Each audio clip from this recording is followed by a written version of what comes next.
Hello friends, welcome to my study time. आज के इस वीडियो में हम इग्नू असाइनमेंट के बारे में डिस्कस करेंगे।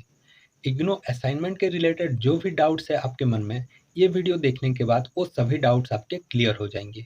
तो मेनली किस चीज़ के बारे में बात करेंगे, इग्नू असाइनमेंट कैसे लिखेंगे, इग्नू असाइनमेंट लिखने के लिए हमें कौन सा पेपर यूज करना चाहिए, रेड पेन यूज करेंगे या नहीं, मार्जिन कितना छोड़ना चाहिए, असाइनमेंट लिखने का सही रूल्स क्या है, इन सभी टॉपिक्स के ऊपर आज के इस वीडियो में बात करेंगे। तो चैनल पर नए हैं तो चैनल को सब्सक्राइब कर लीजिए, वीडियो पसंद आए तो वीडियो को लाइक कर दीजिए एंड अपने दोस्तों के साथ शेयर कर लीजिए। तो चलिए आज का ये वीडियो शुरू करते हैं। तो यहाँ आप देख सकते हैं मेरे पास जो है एक प्रोस्पेक्टस है और यहाँ पर असाइनमेंट के बारे में जो भी रूल्स है वो सभी लिखा गया है। ठीक है, तो एक एक करके हम रूल्स देखेंगे और जो भी इम्पोर्टेंट रूल हैं वो मैं आपको समझा दूंगा। तो चलिए आज का ये वीडियो शुरू करते हैं। तो यहाँ आप देख सकते हैं सबसे पहले ये एक प्रोस्पेक्टस का कुछ पेज आपको दिख रहे होंगे। तो यहाँ पर आपको इवैल्यूएशन दिख रहा होगा और यहाँ आपको कुछ 30 एंड 70 दिख रहा होगा। ठीक है, तो आपका जो असाइनमेंट्स का जो मार्क रहता है वो फाइनल मार्क जो कैलकुलेट होता है वहाँ पर 30% वेटेज रहता है आपका असाइनमेंट्स का और 70% वेटेज होता है आपका टॉर्मेंट एग्जामिनेशन का। ठीक है, तो इसीलिए आपको असाइनमेंट सही तरीके से लिखना ज़रूरी है। तो अगर आप असाइनमेंट सही तरीके से लिखोगे तो असाइनमेंट में अच्छे मार्क्स आएंगे। ठीक है, और यहाँ पर मैं आपको बता देता हूँ, यहाँ पर कुछ रूल्स दिए गए हैं और जो भी इम्पोर्टेंट रूल है मैं आपको समझा देता हूँ। जैसे कि यहाँ पर कुछ हाईलाइटेड में लिखा गया है, you will not be allowed to appear for the term end examination for any course if you do not submit the assignment in time for that course. अगर आप किसी भी सेशन में टॉर्मेंट एग्जामिनेशन देना चाहते हैं तो आपके लिए असाइनमेंट सबमिट करना कंपलसरी है। बिना असाइनमेंट सबमिट किए आप टॉर्मेंट एग्जामिनेशन अटेम्प्ट नहीं कर पाएंगे। ठीक है, इसीलिए अगर कोई भी सेशन है, जून हो या फिर दिसंबर, कोई भी सेशन में अगर आप टॉर्मेंट एग्जामिनेशन देना चाहते हैं तो आपके लिए असाइनमेंट सबमिट करना बहुत ही ज़रूरी है। ठीक है, तो ये हो गया इंपॉर्टेंट पॉइंट। अब बात करते हैं नेक्स्ट असाइनमेंट के लिए और भी क्या क्या इंपॉर्टेंट पॉइंट्स हैं। यहाँ आप देख सकते हैं असाइनमेंट के लिए बहुत ही कुछ रूल्स नियम लिखे गए हैं और बहुत सारी ज्ञान की बातें लिखे गए हैं यहाँ पर।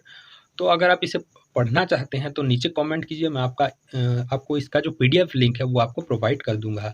ये एक प्रोस्पेक्टस का हिस्सा आप देख रहे हैं। ठीक है, अब हम बात करते हैं इग्नो फॉर्मेट कैसा होना चाहिए और यहाँ पर इस प्रोस्पेक्टस में फॉर्मेट के बारे में क्या क्या लिखा गया है। तो सबसे पहले आप यहाँ पर देख सकते हैं, the top of the first page of your response sheet should be look like this. तो यहाँ आप देख सकते हैं फॉर्मेट के बारे में यहाँ पर लिखा गया है और मैं आपको दिखाना भी चाहता हूँ। ये जो फॉर्मेट आप देख सकते हैं सेम है कि नहीं आपको यहाँ पर देखना है। एनरोलमेंट नंबर यहाँ पर है, उसके बाद नेम, एड्रेस, सिग्नेचर वो तो नीचे रहेगा। ठीक है, ये सभी यहाँ पर लिखा गया है और यहाँ पर रूल्स में ये भी दिया गया है कि ये जो चीज़ें हैं एनरोलमेंट नंबर, नेम, एड्रेस, ये सभी राइट साइड टॉप पर रहना चाहिए यहाँ पर, जैसे कि यहाँ पर प्लेस किया गया है। और programme title, course code, course title, assignment code, ये सब लेफ्ट साइड बॉटम में रहना चाहिए जैसे कि यहाँ पर दिया गया है। और नीचे आपका डेट एंड सिग्नेचर नीचे रहेगा। ठीक है, तो ये हो गया आपका इग्नो फ्रंट पेज। और ये जो फ्रंट पेज है ये रूल्स के अकॉर्डिंग है, आपको यहाँ पर कोई भी डिज़ाइन करने की ज़रूरत नहीं है। जैसे कि स्टूडेंट्स करते हैं यहाँ पर बहुत सारे डिज़ाइन, लेकिन आपको सिंपल रखना है और ये रूल्स में भी दिया गया है।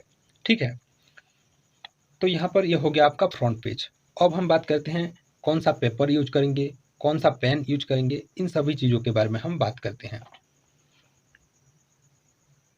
हमने देखा कि जो इग्नो असाइनमेंट का फ्रंट पेज कैसा होना चाहिए, हमने यहाँ पर देखा और रूल्स के अकॉर्डिंग हमने बनाया भी है, यहाँ पर आप देख सकते हैं। अब हम बात करते हैं रूल्स में और क्या क्या इंपॉर्टेंट चीज़ लिखा गया है। जैसे कि आप नंबर 5 पॉइंट को देख सकते हैं, use only full scarf size paper for your response and tie all the pages carefully, avoid using very thin paper, allow a 4 centimeter margin on the left and at least 4 lines in between each answer। तो यहाँ पर हमें 4 centimetre margin छोड़ने को कह रहा है। तो यहाँ पर हम क्या करेंगे, जो A4 साइज पेपर है, जो नॉर्मल पेपर होता है उसे लेंगे, जैसे कि यहाँ पर आप देख सकते हैं। और यहाँ पर लेफ्ट साइड में आपको 4 सेंटीमीटर छोड़ना है। ये जो स्केल देख रहे हैं ये 3 सेंटीमीटर है। ठीक है, तो आपको यहाँ पर 4 सेंटीमीटर मार्जिन छोड़ना है।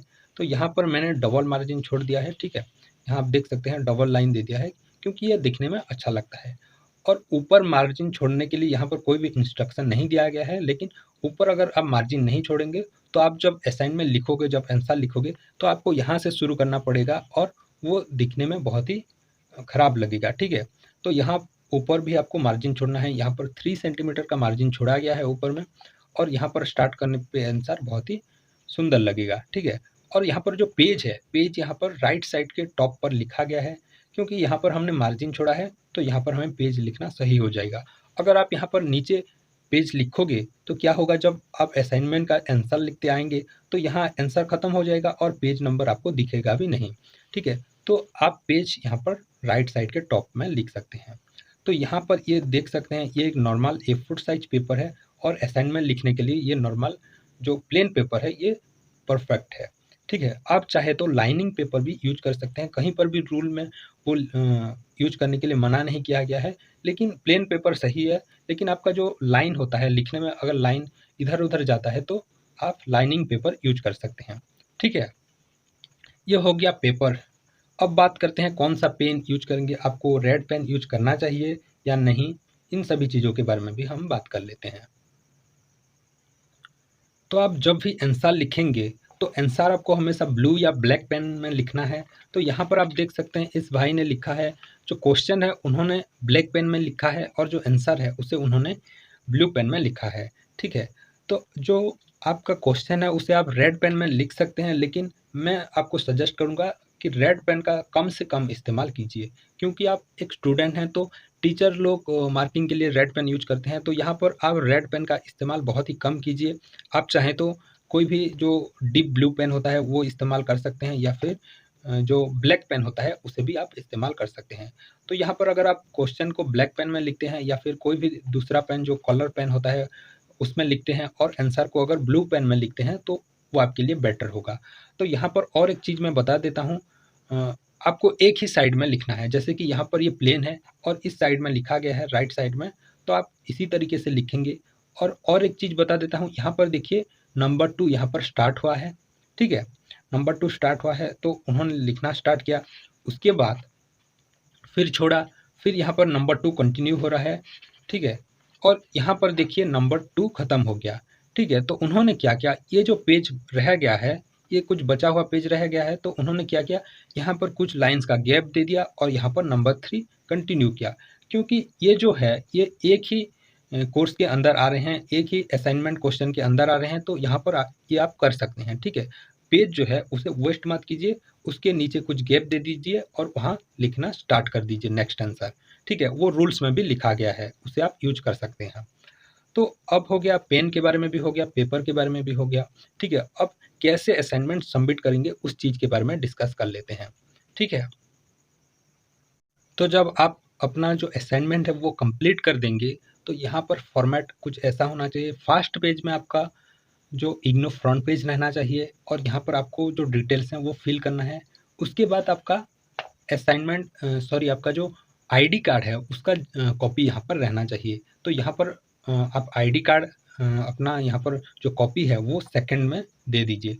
उसके बाद आपको देना है जो क्वेश्चन का जो, ठीक है, क्वेश्चन है, क्वेश्चन का आपको एक कॉपी यहाँ पर देना है, ठीक है।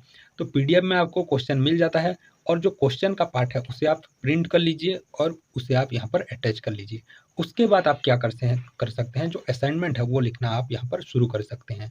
तो यहाँ पर क्वेश्चन नंबर 1 यहाँ पर स्टार्ट कर सकते हैं और कंटिन्यू कर सकते हैं, और क्वेश्चन खत्म हो जाने के बाद आप पेज नंबर के हिसाब से सब कुछ अरेंज कर लीजिए और यहाँ पर आपको स्टेपलर कर देना है, ठीक है। तो आपको यहाँ पर कोई भी स्टिक फाइल की कोई भी ज़रूरत नहीं है, यहाँ पर आप सिर्फ स्टेपल कर देना है, ठीक है। अब क्या करेंगे, कैसे सबमिट करेंगे, ये तो हो गया आपका असाइनमेंट लिखने का प्रोसेस, सब कुछ हो गया, रेडी हो गया आपके पास असाइनमेंट। अब सबमिट कैसे करेंगे, तो सबमिट करने के लिए आपको असाइनमेंट सबमिट फॉर्म लगेगा और वो भी यहाँ पर प्रोस्पेक्टस में वो भी दिया गया है। मैं आपको दिखा देता हूँ, यहाँ पर कुछ पीछे जाएंगे तो प्रोस्पेक्टस में दिया गया है वो जो सबमिट करने का फॉर्म। तो ये रहा असाइनमेंट सबमिट करने का फॉर्म, प्रोस्पेक्टस में दिया गया है। अगर आपके पास ये जो सबमिशन फॉर्म है ये नहीं है तो आप नीचे कमेंट कीजिए, तो मैं आपको ये इसका पीडीएफ जो है वो प्रोवाइड कर दूंगा, ठीक है। तो ये है आपका असाइनमेंट सबमिशन फॉर्म। तो इसे भी आपको 2 प्रिंट करना है, ठीक है? 2 कॉपी बनाना है। 1 कॉपी आपको डिपार्टमेंट को देना पड़ेगा और 1 कॉपी आपको रिटर्न मिल जाएगा उनके सिग्नेचर के साथ, ठीक है? तो वो जो मिलता है वो आपका प्रूफ हो जाता है कि आपने असाइनमेंट सबमिशन किया है। तो ये रहा असाइनमेंट सबमिशन फॉर्म। आज के इस वीडियो में हमने डिस्कस किया कि इग्नू असाइनमेंट जो होता है उसे कैसे लिखेंगे, कौन सा पेपर यूज करेंगे, कौन सा पेन यूज करेंगे और कैसे सबमिट करेंगे। इन सभी टॉपिक के बारे में हमने आज के इस वीडियो में डिस्कस किया। तो आई होप ये वीडियो आपको पसंद आया होगा और हेल्पफुल भी लगा होगा। तो वीडियो पसंद आए तो वीडियो को लाइक कर दीजिए, शेयर कर दीजिए and my study time YouTube channel को सब्सक्राइब कर लीजिए। Thank you. अगर आपके मन में कोई भी डाउट है इग्नू असाइनमेंट से लेकर या फिर कोई नया सजेशन है तो आप नीचे कमेंट कर सकते हैं ताकि मैं अपना वीडियो को इम्प्रूव कर सकूं। Thank you.